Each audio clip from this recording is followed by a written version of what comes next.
Hi, and welcome to another edition of Through the Bible with Jamin. Hope you guys are doing well.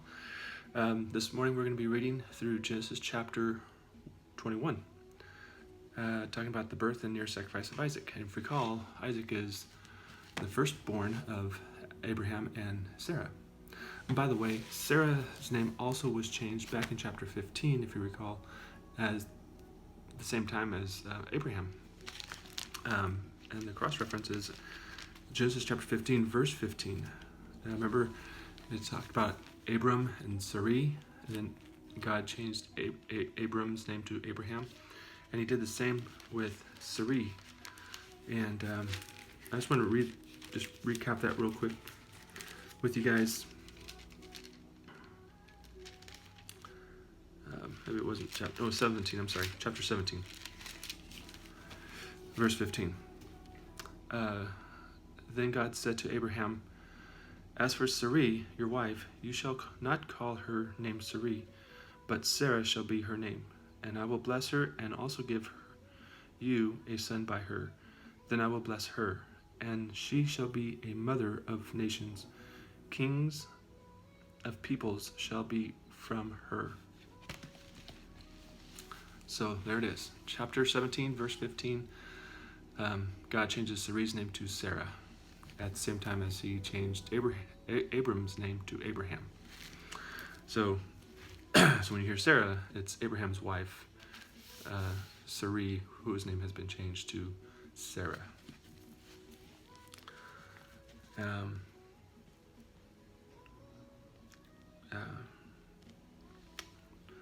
just going to start over because I lost my place. I'm sorry. Verse 1. And the Lord visited Sarah as he had said, and the Lord did for Sarah as he had spoken. For Sarah conceived and bore Abraham a son in his old age, at the set time of which God had spoken to him. And Abraham called the name of his son, who was born to him, whom Sarah bore to him, Isaac. Then Abraham circumcised his son Isaac when he was 8 days old. And God had commanded him, as God had commanded him. Sorry, I had some background noise. It's throwing me off. And Sarah said, "God has made me laugh, and all who hear will laugh with me." She also said, "Who would have said to Abraham that Sarah would nurse children? For I have borne him a son in his old age." Verse 8. So the child grew and was weaned, and Abraham made a great feast on the same day that Isaac was weaned. And Sarah saw the son of Hagar, the Egyptian, whom she had borne to Abraham, scoffing. Therefore she said to Abraham, "Cast out this bound woman and her son, for the son of this bondwoman shall not be heir with my son, namely with Isaac." And the matter was very displeasing to Abraham's sight because of his son. But God said to Abraham, "Do not let it be displeasing in your sight because of the lad, or because of your bondservant. Whatever Sarah has said to you, listen."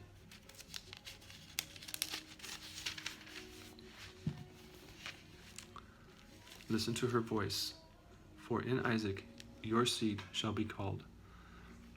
Yet I will also make a nation of the son of the bondwoman, because he is your seed.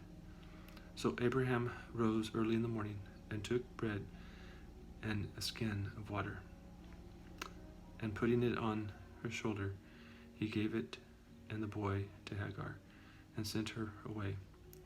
Then she departed and wandered in the wilderness of Beersheba. And the water in the skin was used up, and she placed the boy under one of the shrubs. Then she went and sat down across from him at a distance of about a bow shot.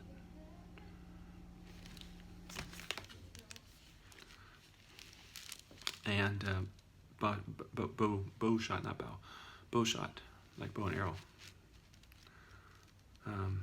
So it was quite a distance, in other words.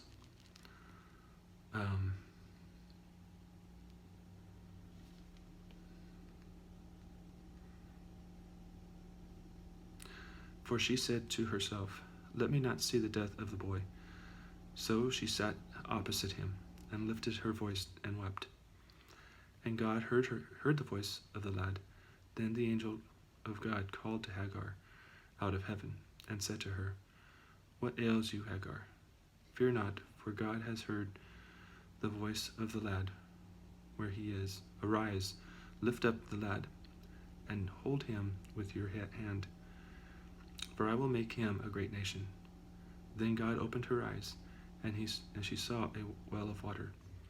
And she went and filled the skin with water, and gave the lad a drink. So God was with the lad, and he grew and dwelt in the wilderness, and became an archer. He dwelt in the wilderness of Paran, and his mother took a wife for him from the land of Egypt. Verse 22. This is the covenant with Abimelech. And it came to pass at that time that Abimelech and Phicol, the commander of his army, spoke to Abraham, saying, "God is with you in all that you do. Now therefore swear to me by God that you will not deal falsely with me, with my offspring, or with my posterity, but that according to the kindness that I have done to you, you will do to me and to the land in which you have dwelt." And Abraham said, "I will swear." Then Abraham rebuked Abimelech because of a well of water which Abimelech's servants had seized. And Abimelech said, "I do not know who has done this thing. You did not tell me, nor had I heard of it until today." So Abraham took sheep and oxen and gave them to Abimelech, and the two of them made a covenant. And Abraham set 7 ewe lambs of the flock by themselves. Then Abimelech asked Abraham, What is the meaning of these 7 ewe lambs which you have set by themselves?"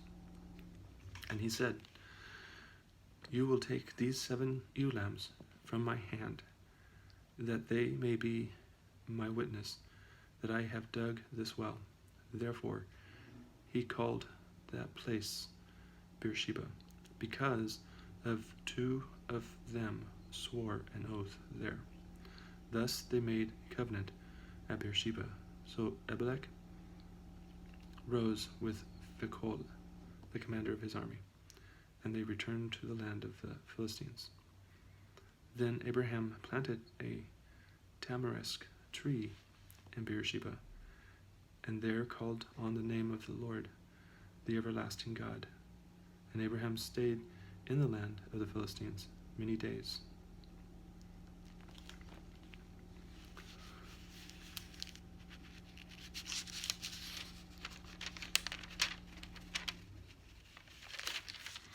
All right. That's the end of chapter 21. Going back to the study notes now, verses 1 through 7, it says, "Who could believe that Abraham would have a son at 100 years of age, and live to raise him to adulthood?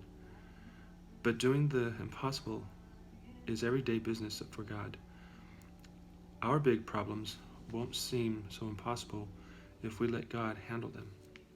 After repeated promises, a visit by 2 angels, and the appearance of the Lord himself, Sarah finally cried out with surprise and joy of the birth of her son.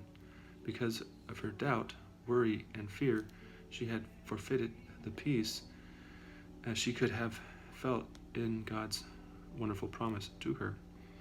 The way to bring peace to a troubled heart is to focus on God's promises. Trust Him to do what He says. I think it's a problem for everybody, really. Trusting in God's promises. Because I think we like to be in control of things in our lives and situations, when the truth is we're not. God is in control. So we need to place our trust in Him, knowing that God will see us through situations.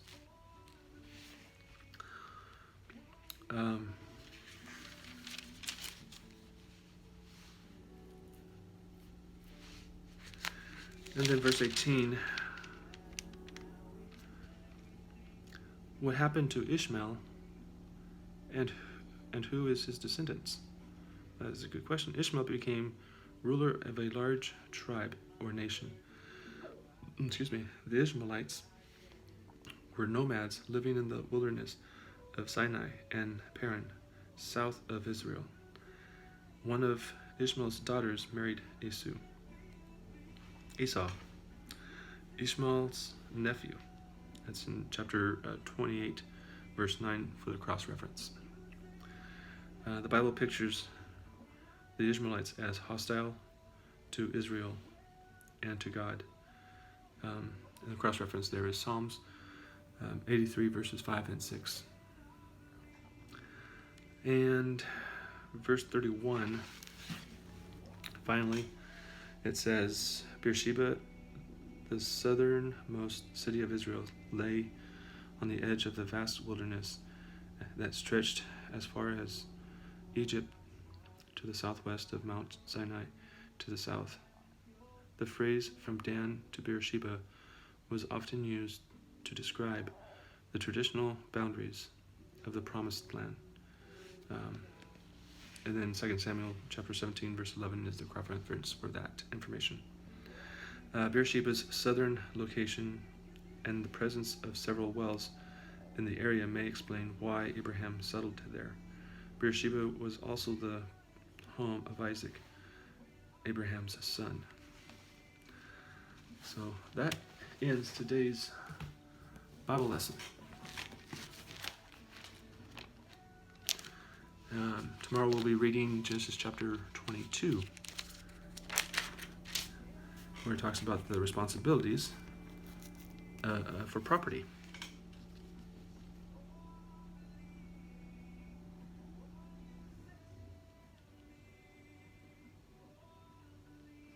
Oh, whoops. I was in Exodus.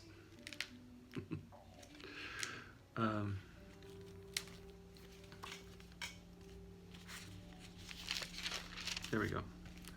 Yeah, chapter 22, Genesis chapter 22, Abraham's faith confirmed. And we're going to see how his faith was confirmed with his son. Or through his son, I should say. So, hey, if you guys enjoyed today's lesson, make sure you hit that subscribe button, that notification bell to receive further videos like this one. And I will be doing videos, little short Bible studies like I've done a couple already. As situations come up or as something comes to mind, such as the prayer at the end of the prayer when they said amen and then a woman. I don't know if you recall that one, if you look back a couple days ago or a couple videos ago. But in the meantime, you guys do take care. I will see you tomorrow morning with Genesis chapter 22. And in the meantime, you guys stay safe, and I will see you then. Peace.